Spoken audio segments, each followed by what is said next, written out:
Bonjour et bienvenue de retour sur le plateau TV Studio, ici à l'International RFID Congress à Marseille, où depuis 2 jours nous recevons les spécialistes du NFC, de l'RFID, du sans contact et des Smart Cities, entre autres. Et maintenant, nous avons la chance de recevoir le colonel Lostis du ministère de la Défense. Et avant de poser d'autres questions, mon colonel, quel est votre rôle et le rôle de votre département au ministère de la Défense? Donc bonjour, je suis donc au centre du soutien aux opérations et aux acheminements à Villacoublay, où j'occupe les fonctions de chargé de mission auprès du général commandant.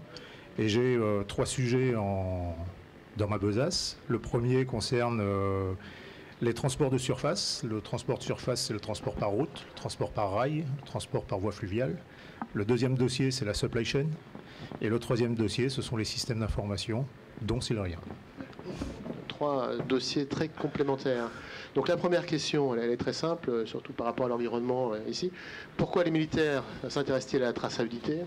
Ça, on peut se douter de cette question. Mais la RFID en particulier, pourquoi la RFID pour la traçabilité? Bon, ce sera un lot commun de dire que la traçabilité, aujourd'hui, c'est le gage d'une logistique performante. Nous, militaires, nous avons une logistique un peu particulière. Nous sommes dans le cadre d'une logistique de projection. Nous sommes dans le cadre d'un soutien à des forces qui sont engagées sur des théâtres d'opération. Et finalement, pour nous, la traçabilité, c'est l'opportunité de pouvoir identifier des ressources présentes sur les théâtres d'opération et surtout éviter que finalement on achemine en extrême urgence et donc à un coût prohibitif une ressource qui est présente sur un théâtre d'opération dont la force a besoin, mais qui, pour une raison X ou Y, n'a pu être localisée. Donc là, la traçabilité trouve pour les logisticiens sa pleine mesure. Alors, la traçabilité, on ne la découvre pas. Hein. Comme vous l'avez dit, c'est quelque chose... depuis les années 2000, l'armée de terre s'est dotée d'un système qui, à partir de code à barre, lui permettait de faire la traçabilité. Ce système a été étendu aux autres armées. Et là, aujourd'hui, avec Sileria, on change un peu de dimension puisqu'on intègre la RFID. On s'ouvre donc de nouvelles opportunités, de nouvelles possibilités. Et puis, pour nous, c'est effectivement la possibilité de faire un bond qualitatif. Vous avez cité le nom Sileria, donc est-ce que vous pourriez nous dire plus de détails sur Sileria? Est-ce que c'est une réalité ce projet par rapport à... Alors Sileria, c'est donc le système interarmé de suivi de la ressource logistique. Donc c'est un système qui est finalement une refondation des systèmes existants, qui va finalement intégrer l'ensemble du processus d'un acheminement, que ce soit la demande d'acheminement ou la traçabilité, en un seul et même système. Éviter de se retrouver avec une multitude de systèmes qui finalement parfois ne se parlent pas les uns aux autres et surtout qui ne permettent pas de pouvoir faire l'optimisation qu'on est en droit d'attendre. Là, le fait d'avoir un seul outil, depuis la demande d'acheminement transport jusqu'à la traçabilité, jusqu'au client final, va nous permettre d'obtenir ce que l'on appelle au niveau de l'OTAN la in-transit visibility, cette visibilité de la ressource en mouvement. Et à partir de là, le CSOA étant en charge de cette partie acheminement, mais étant aussi en charge de la coordination de la logistique sur les théâtres d'opération, c'est la possibilité sur le segment final, depuis le départ du dépôt jusqu'à la consommation sur le théâtre d'opération, d'avoir finalement une vision très claire, une vision globale, qui permette effectivement d'avoir une logistique efficace, efficiente et performante. Et donc ça, c'est une réalité sur le terrain aujourd'hui, c'est en termes d'opération. Aujourd'hui, Sileria, c'est une réalité parce que depuis le 29 juin, nous avons commencé avec le service de santé. Le service de santé a commencé à initialiser son flux avec l'outil Sileria. Depuis début septembre, c'est la 9e BESAM de Montauban, 9e BESAM qui est en charge de fournir toutes les pièces hélico pour les armées, en particulier l'armée de terre, mais toutes les pièces hélico qui, elles aussi, a basculé sous Sileria. Actuellement, nous avons l'ensemble de nos nœuds logistiques, qu'ils soient routiers, au travers de nos plateformes de groupage-dégroupage, que nos escales aériennes et que nos sites de transit maritime qui sont équipés Sileria. Donc, Sileria est devenue une réalité. Nous montons en gamme, nous montons en puissance.